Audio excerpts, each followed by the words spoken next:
Today we are going to learn about some portrait artists.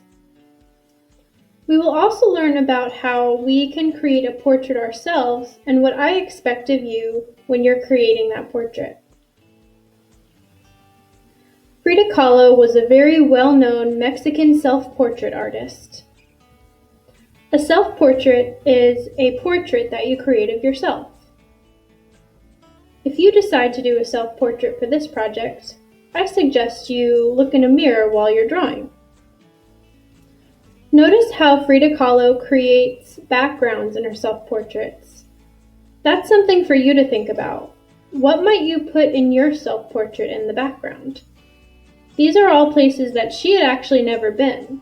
Maybe it's somewhere where you've never been. Maybe it's somewhere where you want to go.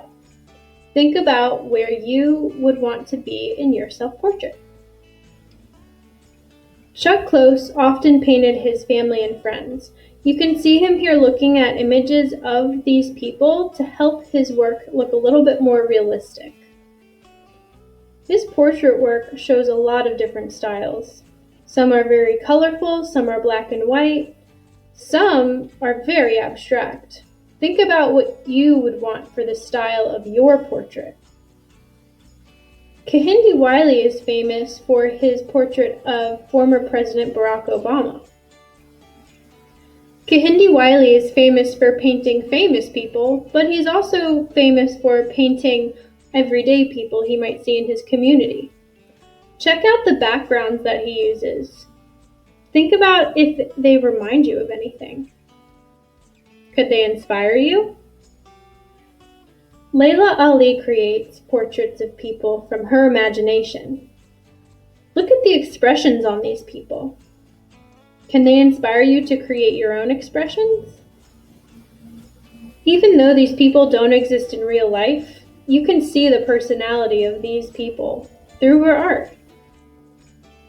Now that we've looked at portrait artists and lots of different portraits, it's time for you to think about who you would want to create your portrait of.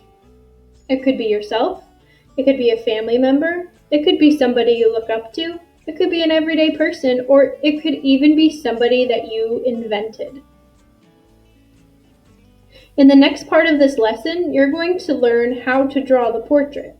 But after you learn how to draw the portrait itself, then it's going to be up to you to figure out what materials you want to use. You can use traditional materials like crayons, colored pencils, markers, but you could also use non-traditional materials.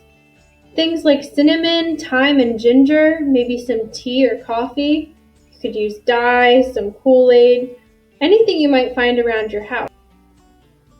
So your steps now are to go to the next slide, learn about how to draw the facial features and their proportions.